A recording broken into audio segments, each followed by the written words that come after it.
Eu queria no dia de hoje começar uma série com vocês.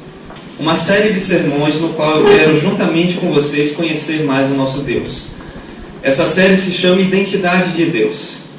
Identidade de Deus.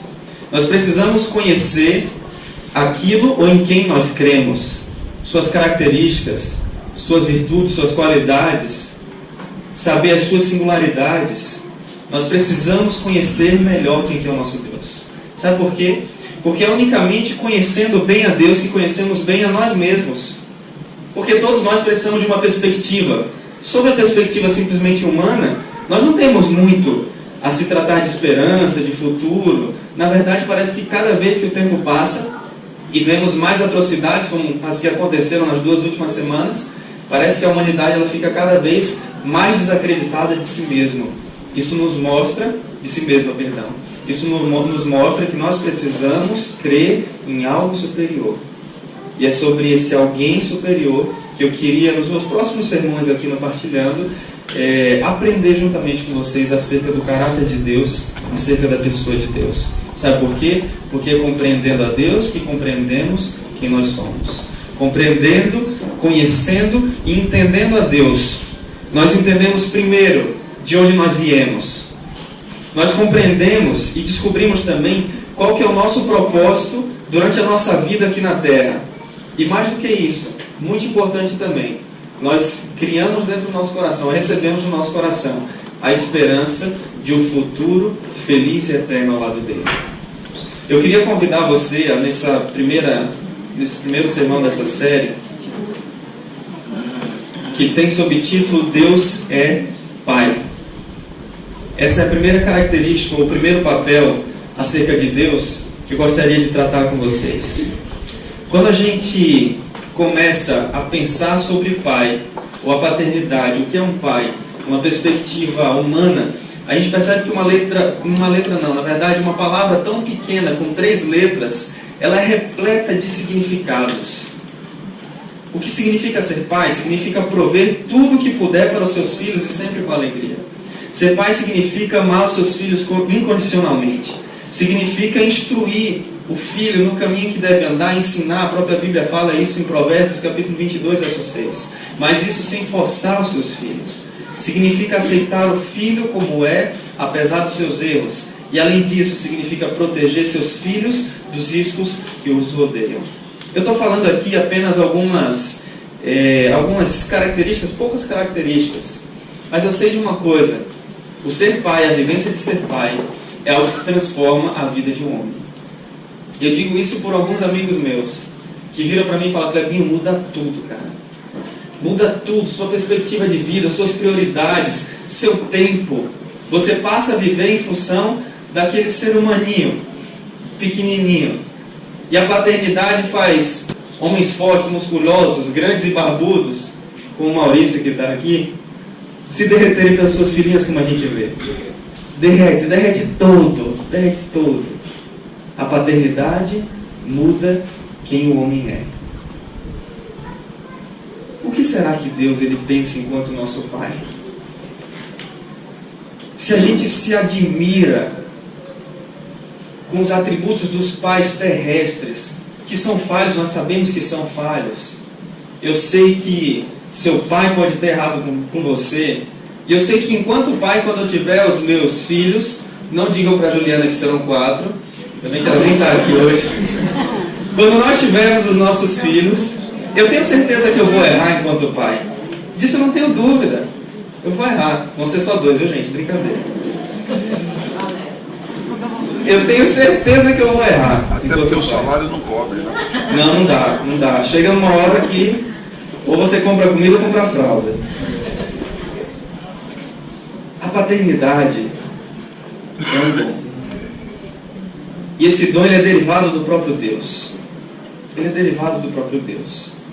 E para entender o papel de Deus na nossa vida, nós precisamos, em primeiro lugar, entender que a nossa figura paterna é o nosso Deus. Os pais, eles são a nossa primeira referência no que diz respeito à divindade. Você enxerga a Deus através do seu pai e através da sua mãe. E Deus ele desempenha esse papel duplo, que algumas pessoas chamam de pai, que é pai e mãe ao mesmo tempo.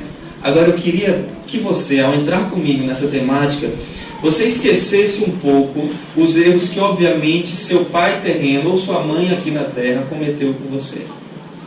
Esqueça que em algum momento eles serviram para você como prisma ou como ponto inicial para que você compreendesse quem que é Deus Pai.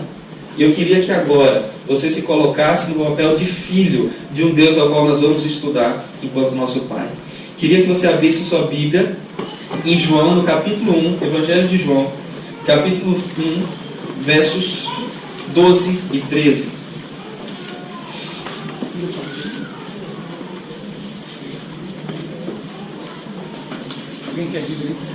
Se alguém precisar de Bíblia, temos ainda algumas aqui. Está com Lázaro.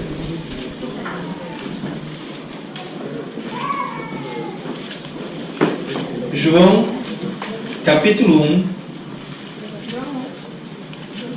João, capítulo 1, versos 12 e 13. Na minha Bíblia, que tem uma numeração contínua, que não zera quando muda de um testamento para o outro, está na página 707. Alguém pode compartilhar com a gente a outra numeração? 77. Então, ou página 77 do Novo Testamento, ou 707 para aqueles que têm a numeração corrida.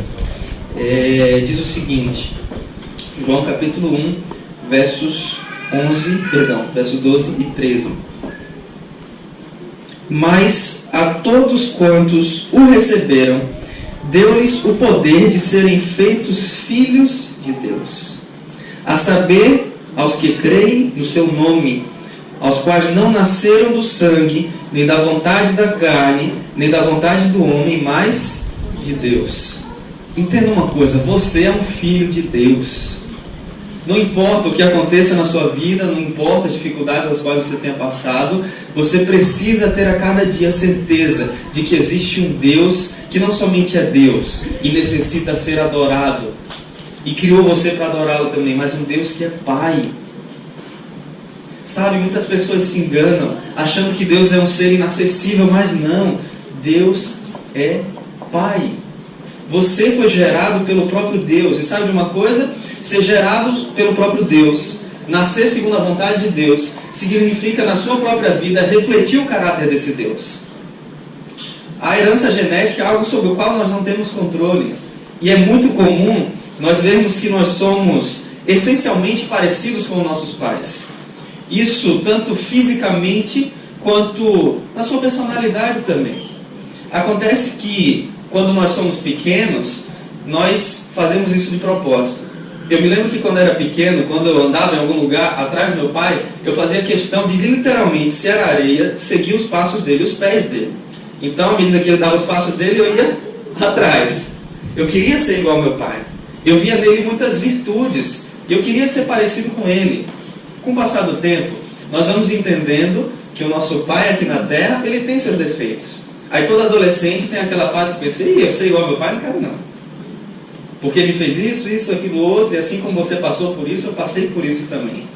No entanto, é inegável que quando chegamos na fase adulta, nós nos percebemos a cópia dos nossos pais. Ou da nossa mãe, não é verdade? Certa feita, estávamos viajando, a nossa família, juntamente com uma outra família, em carros separados, e paramos num posto de gasolina. Eu estava nessa fase de negação, né? Que, igual meu pai o quê? Não quero ser igual a ele, não. De negação da identidade do meu pai. Autoafirmação, né? A psicóloga me corrigiu, então vamos lá. Identificação, auto-identificação e negação de que eu seria parecido com ele. E uma amiga, na hora que parou, falou, Clebinho, você é a cópia do seu pai. Falei, sai pra lá, mulher, tá de brincadeira comigo? Que nada, eu sou eu mesmo. É aquela fase da autoafirmação, não, eu sou eu mesmo, sai pra lá. Aí ela falou, não, você é a cópia do seu pai. Tá de conversa. E tudo que meu pai fazia, eu procurava fazer diferente. Paramos para almoçar, tudo que ele não pegou, eu peguei. E o contrário também, tudo que ele pegou, eu não peguei. Fiz o meu prato totalmente diferente, para provar que eu era diferente. Até que numa certa feita, o nosso carro apresentou um certo probleminha lá e precisamos parar, abrir o capô para ver o que estava acontecendo. Enquanto isso, o frentista do posto veio para nos dar uma ajuda, para ver o que tinha de errado no nosso carro. E meu pai parou do lado do carro, eu parei do lado dele assim. Ela virou para mim e fez assim. Quando eu vi, eu estava desse jeito, assim. Quando eu olhei para o meu lado, tinha uma figura de 1,65 m, meu pai, que não tem a minha altura, desse jeito assim. Ela falou, você é igual ao seu pai. E eu não tive como negar. E quando eu olhei, quando eu reparei, até a abertura dos pés, que ela falou para mim, até a inclinação da abertura dos pés era igual. Não era nem 10:10, que é muito aberto, nem meio-dia. Era 11:05, igualzinho. E depois dali, eu parei para perceber que, poxa, eu tenho muita coisa parecida com meu pai. E quando chega na fase adulta, você herda, obviamente, algumas coisas boas e você precisa se livrar de algumas coisas ruins, até para não passar como herança para os seus filhos. Mas eu queria dizer uma coisa para você. O seu pai só trouxe heranças boas para você. Se existe alguma coisa boa no seu caráter, é porque o seu Pai do céu concedeu para você. E sabe de uma coisa? Uma das coisas mais preciosas que nós temos nessa vida é sermos parecidos com o nosso Deus o Pai. Agora, nós não temos como ser parecidos como Ele se nós não convivermos com Ele. Se nós, se nós não fizermos assim como eu fazia quando era criança, ver o passo e procurar fazer o quê? Andar parecido, dar o mesmo passo, na mesma direção, com os mesmos propósitos. Mas tenha certeza de uma coisa, por mais que você se sinta distante disso, você é um filho de Deus. Você foi criado por Ele e você foi adquirido pelo sangue dele. Uma outra característica de Deus, Ele é um Pai provedor. É um Pai que cuida. Infelizmente, existem muitos pais que não entendem e não cumprem esse seu papel. No entanto, um pai de respeito sempre vai se preocupar com a provisão dos seus filhos. E nisso, nós não podemos negar que Deus é um excelente Pai. Mateus capítulo 7, do verso 7 até o 11.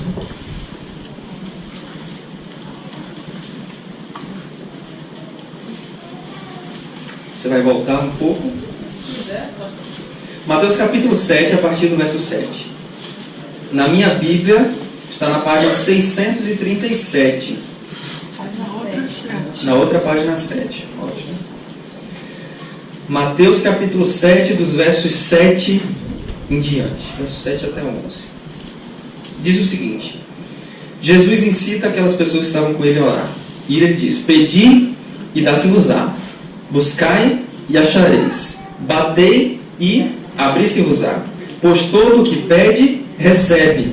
E o que busca, encontra. E a quem bate, abre-se-lhe-á. Eu queria fazer uma pausa. Você acha que esse texto ele é real? Que ele reflete a minha ou a sua realidade? Tudo que a gente pede, a gente recebe de Deus? Não, né? Mas por que ele está dizendo isso? Vamos continuar a leitura do texto. Verso 9. Ou qual dentre vós é o homem que, se porventura o filho lhe pedir pão, lhe dará pedra? Ou se lhe pedir um peixe, lhe dará uma cobra? Jesus ele vai brincando com aquelas pessoas e vai fazendo ali um comparativo. Olha, vocês não são pais perfeitos, mas procuram dar boas dádivas para os seus filhos.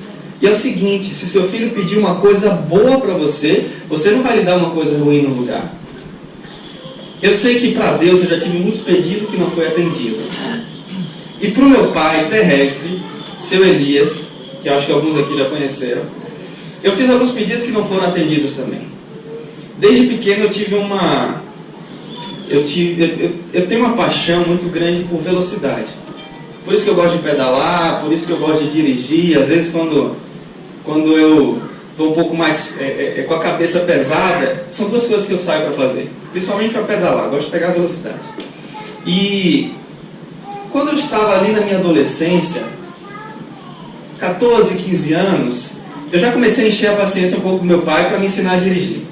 Cidadezinha de interior, beira de praia, você consegue ensinar o seu filho de uma forma mais tranquila, sem, obviamente, ter ninguém na rua, para não botar a vida de ninguém em risco. E eu aprendi a dirigir muito novo. E eu fui criando dentro de mim uma expectativa de que quando eu completasse 18 anos de idade, eu ia ganhar um carro. Eu não sei de onde eu tirei isso. Mas eu fui alimentando aquilo dentro de mim. E quando eu via aquela máquina, por favor, não me julguem pelo carro que eu vou falar, não é um carro novo. Mas quem foi aqui adolescente, ali no início dos anos 2000, sabe o que um cadete significava. Sabe? Aquele carro, 2 portas, com aquele aerofóliozinho atrás, com motor 2.0, eu pirava naquele carro. E pensava, quando eu fizer 18 anos de idade, Maurício está rindo, pelo menos um. Quando eu fizer 18 anos de idade, eu vou ganhar um cadete. Eu pensava que eu ia ganhar. E quando foi chegando assim perto do meu aniversário, e ali você já vai pensando, não, daqui a pouco eu vou entrar na escola, vou tirar a carteira, vai receber meu carro. E meu pai me perguntou, Kleber, o que você quer ganhar de aniversário? Eu falei, pai, pode ser prato ou preto, mas eu quero um cadete. Ele abriu aquele olhando desse tamanho, olhou para mim e não falou nada.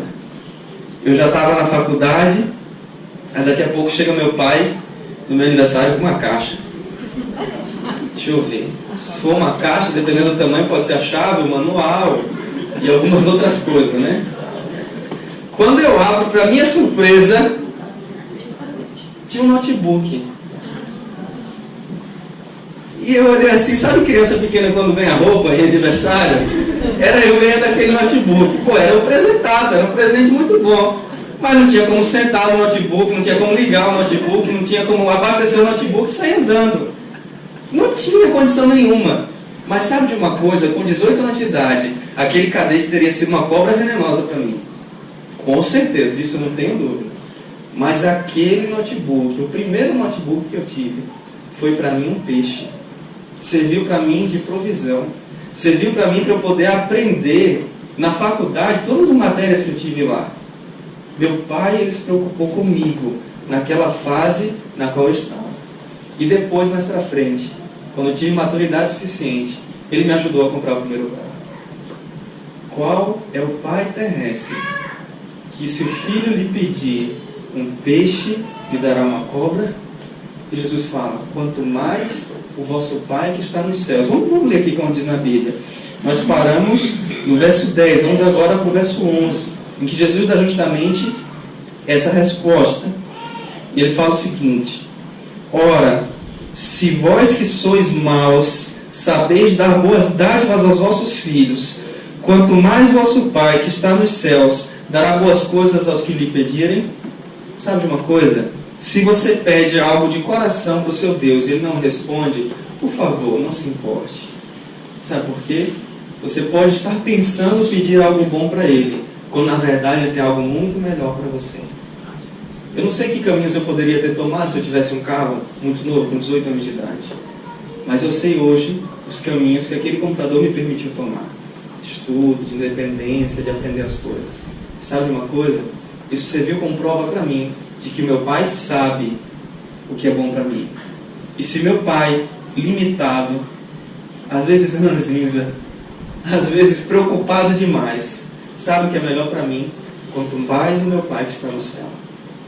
Muito, mas muito mais, ele sabe. E eu digo mais.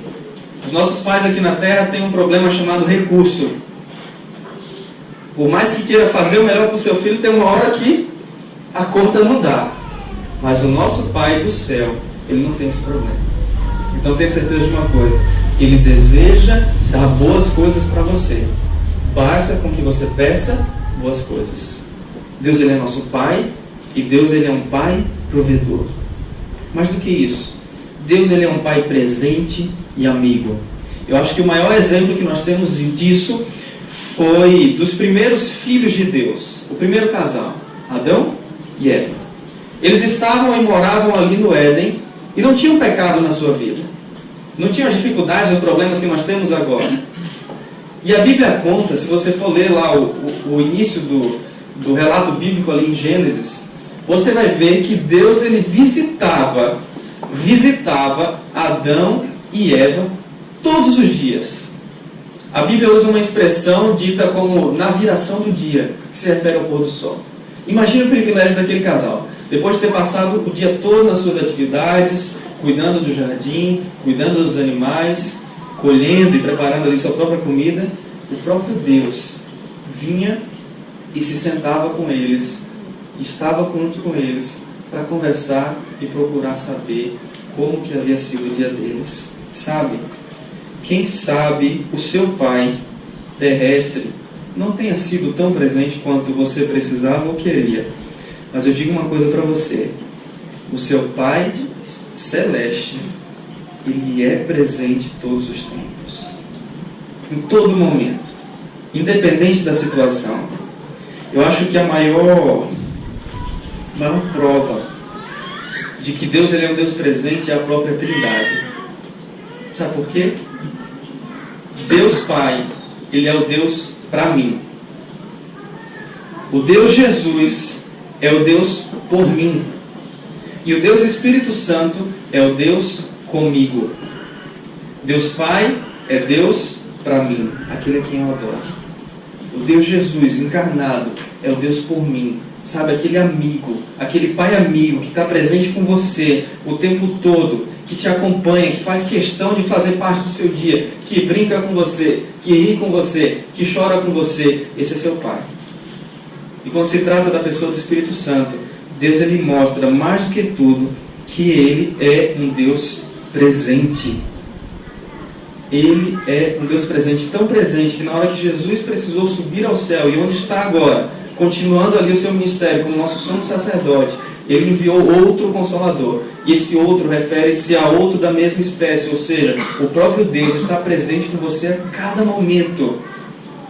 Sabe aquela expectativa que nós tínhamos como criança, que quando o nosso pai ia para trabalhar, a gente esperava ele voltar do trabalho? Com Deus você não precisa ter essa expectativa, porque ele está o tempo todo com você.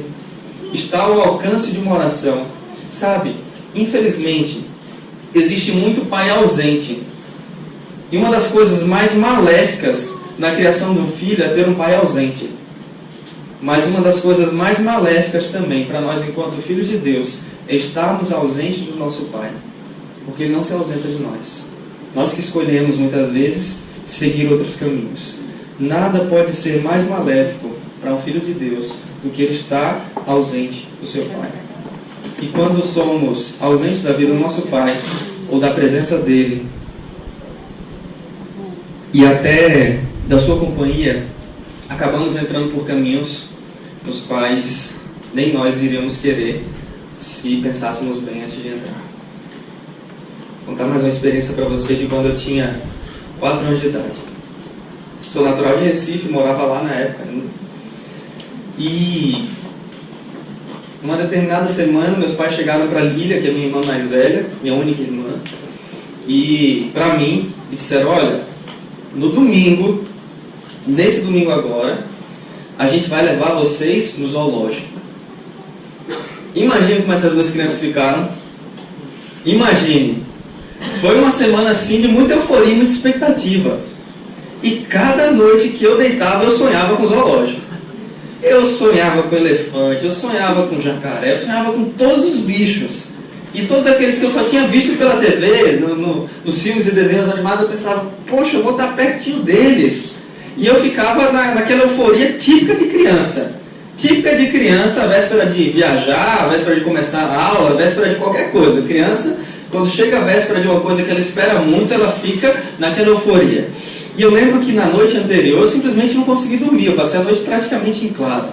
No dia seguinte eu fui lá com meus pais, a gente se arrumou e fomos para o zoológico. E ali eu estava feliz da vida. Estava sendo a realização de um sonho, de vários sonhos que eu tinha durante aquela semana. E eu ficava muito feliz a cada jaula que a gente chegava e que eu conhecia um novo animal e acenava para o animal e poxa, eu ficava feliz pra caramba.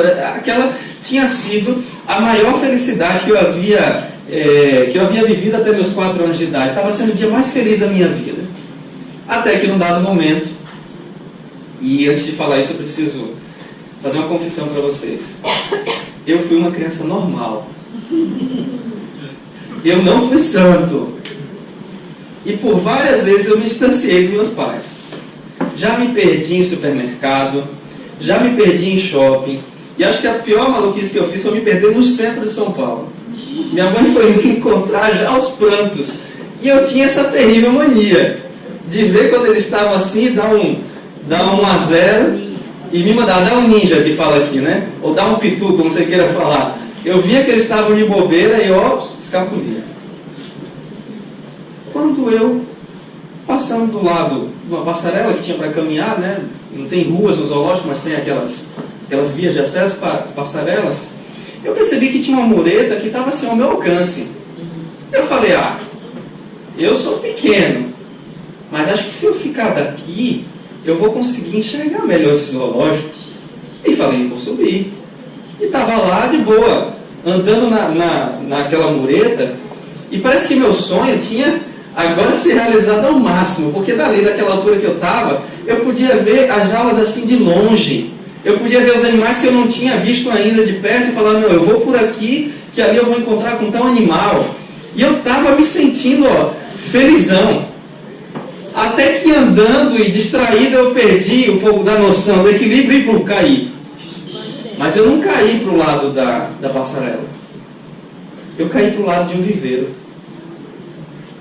E era um viveiro assim meio pantanoso e tinha uma vegetação assim meio alta. Eu caí dentro desses matos. Na hora que eu consegui me sentar, me recompor um pouco, tinha muita formiga naquele lugar. Muita. E à medida que elas foram subindo de mim, eu fui começando a chorar. E fui ficando agoniado, preso, sufocado por aqueles matos. E para completar, quando eu olhei para trás, que eu fui entender onde é que eu estava, eu vi aquele grupo. Eu vi aquele bando. Uma manada de gansos. E nessa hora meu desespero foi ainda maior, sabe por quê? Porque perto da casa da minha avó tinha a casa da Dona Maria. E Dona Maria não tinha cães de guarda. Ela tinha gansos de guarda. E eu vou te dizer uma coisa, o ganso é um animal bravo. Tem fazendeiro que substitui os cães pelos gansos. E minha avó, ela era meio terrorista assim, e para com que eu não cortasse caminho ali pela casa de Maria, para acessar de uma rua para outra, ela falava, Kleber, nunca passe na casa da Dona Maria, porque senão o ganso vai beliscar o seu, tire suas conclusões. Eu não preciso repetir o que minha avó falava. Pense no desespero da criança ali embaixo agora. E quando eu vi aqueles gansos batendo asa e grasnando na minha direção, eu comecei a chorar desesperadamente. Agora é engraçado, mas acho que foram, até aquela época, os segundos mais longos da minha vida. E eu estava lá, eu não tinha solução. Eu não tinha solução, mas eu chorava de soluçar, mas não tinha solução para aquela situação.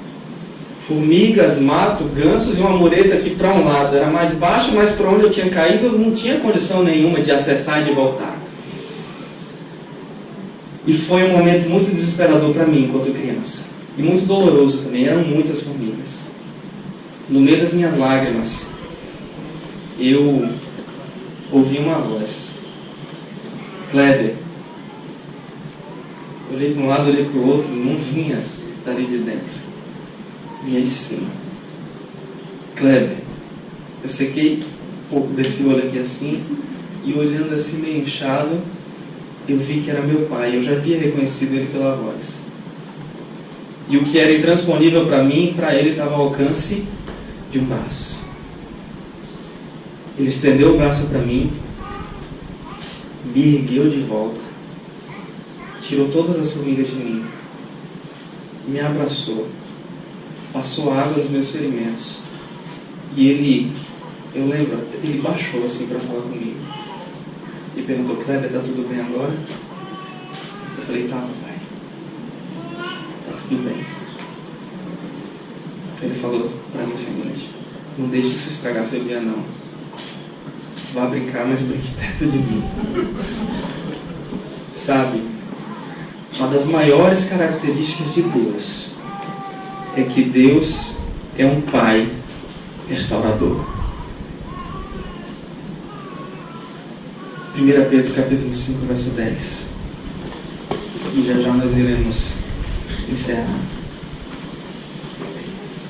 1 Pedro, lá no finalzinho da Bíblia,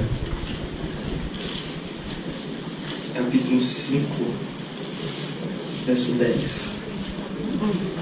Fala acerca de um pai que é restaurador.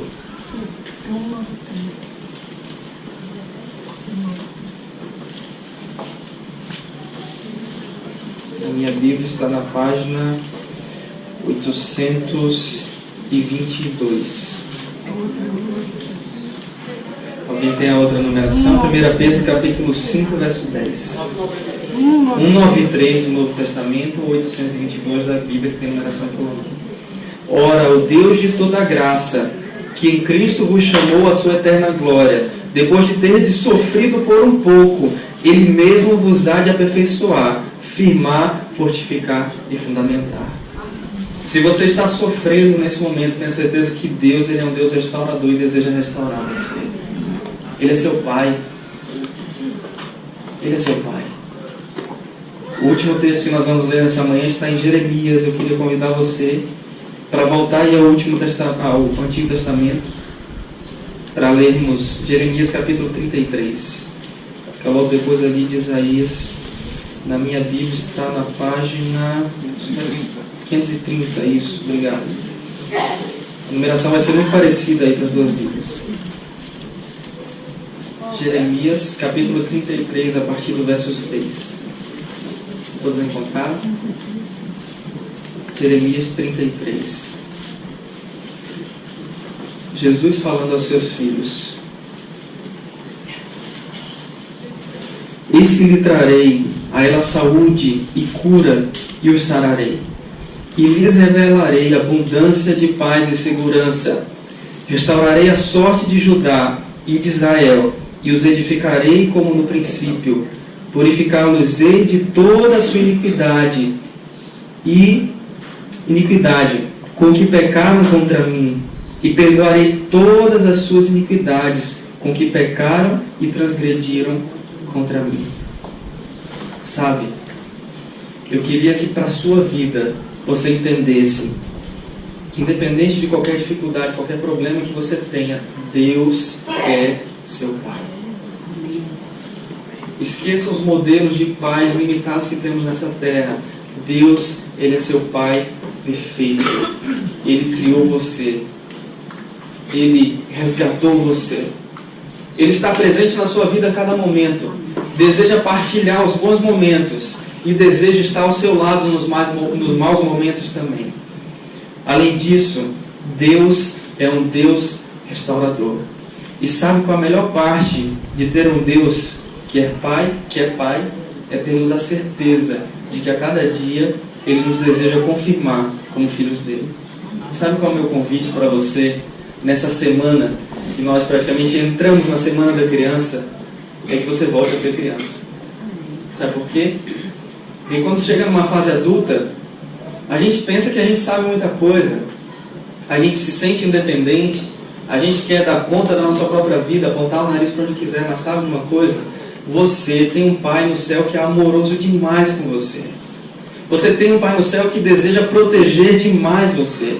Você tem um Pai no céu que deseja a cada dia estar do seu lado, cuidando de você quando você precisa e partilhando os bons momentos junto com você.